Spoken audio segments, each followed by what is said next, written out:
Hello, and welcome back to the Soccerspective YouTube channel. Today, we're going to be looking at the exciting Norwich City side lighting up the Championship as they bid for a return to the Premier League.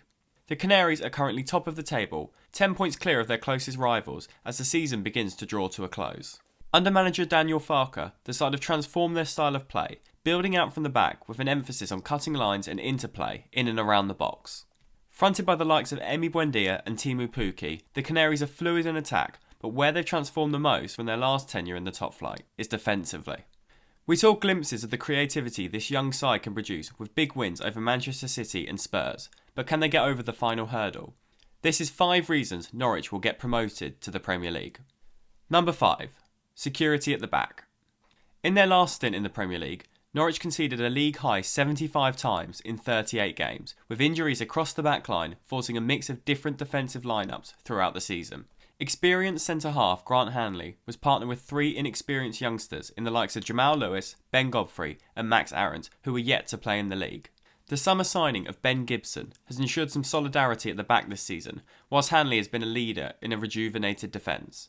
The club captain has played 28 successive games, contributing 152 clearances, 56 interceptions, and has a pass success rate of 88%. Max Aarons is yet to miss a game in the Canaries' title push, attracting interest from clubs such as Bayern Munich and Manchester United. He is second in the club in key passes and successful dribbles, despite his defensive starting position.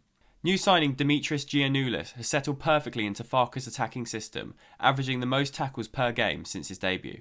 This has all led to 15 clean sheets across 34 games, only conceding 25 goals. Compare this to the last time the Canaries got promoted, conceding 45 goals at the same stage, and the side look a lot more assured at the back. To put this into perspective, you could watch the extended edition of all the Lord of the Rings films back to back, and it still wouldn't be as long as the last time Norwich conceded at Carroll Road. Number 4. Surviving the summer. From the moment relegation was set for Norwich, the squad was being picked apart for potential youngsters available for cheap. 5 main players were being linked away from East Anglia across the entire summer, with the 2 wingers Todd Cantwell and Emi Buendia alongside Godfrey, Aarons and Lewis. The Canaries only saw 2 of the 5 depart, with Lewis to Newcastle and Godfrey now thriving under Ancelotti at Everton. This means the spine of the Norwich squad had another year to gel and play together, which can be seen in the fluidity of the way the team plays. The most popular front 4 of Cantwell, Buendia, Pukki and Mario Vrancic have now all been together for 3 years, with Kenny McLean, Tim Krul, Grant Hanley and Max Aarons all remaining from the side that suffered relegation. Manager Daniel Farke has also been at the club for 4 years, given time to mould the squad to his liking, as well as signing some prominent players who remain in the squad to this day. Should this squad stay together for another season, Norwich have a very good chance of holding their position in the Premier League for years to come. Number 3. The loan signing of Oliver Skipp. A player tipped for the top by current Spurs manager Jose Mourinho, described as a future captain of his parent club, Oliver Skipp has reinvented the Norwich midfield in his year at the club and has been indispensable in Daniel Farke's side. The England under-21 international has started every game for the Canaries this season, sitting in front of the back 4 and slowing down play as part of a midfield pivot. With the way the Canaries play, passing out from the back and building up play slowly, Skipp's ability to cut lines and drive into space from deep opens up the attacking players to run in behind. He averages 56 passes a game, with a success rate of 87.1%, whilst contributing 2 tackles and 1.1 interceptions per match. He also leads the team in successful tackles and is only second to Grant Hanley in blocked shots. Whilst the numbers are impressive on their own, to appreciate the importance of the 20-year-old, you need to watch him at his best. Alongside Kenny McLean, the two provide much needed defence and cover for a resilient backline, and the club will hope they can hold on to their star for another year. Number 2. An emphasis on attacking. Since his arrival at the club, Daniel Farke has put an emphasis on attacking across the pitch, instilling a mentality into this Norwich side that the best way to win matches is to score goals. The manager has banned horizontal passes in the team, forcing his players to play forward and progressively through the pitch. Both fullbacks in Giannoulis and Aarons play as almost wingers, averaging over 1.5 key passes a game and attempting over 3 dribbles between them. The 2 centre-halves step up into midfield when on the ball, with captain Grant Hanley achieving the highest pass success rate in the team, only second to centre-back partner Ben Gibson in average passes per match.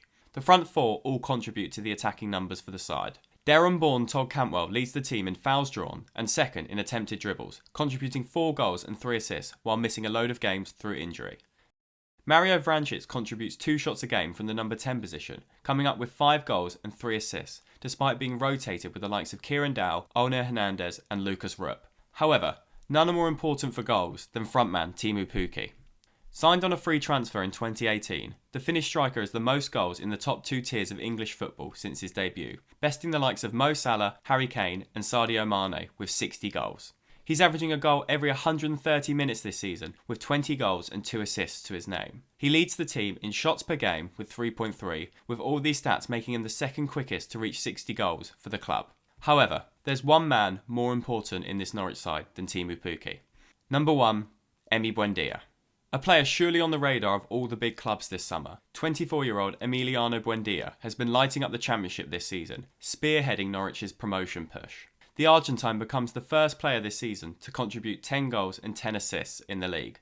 What's more impressive is he fronts not only the Championship for key passes and chances created, but has the most in Europe's top 5 leagues. He averages 3.4 key passes a game, level with Jack Grealish, besting the likes of Lionel Messi, Kevin De Bruyne and Neymar.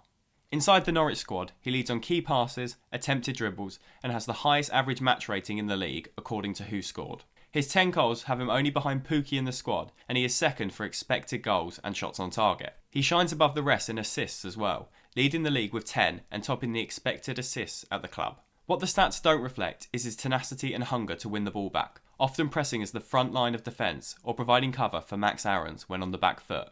Let's not forget his time in the Premier League last season, where he returned 7 assists, 1 goal and came 4th overall for successful dribbles and key passes per game in a struggling Norwich side. A shoo-in for player of the season, it's difficult to see how Norwich will survive next year without their own little Messi still at the club.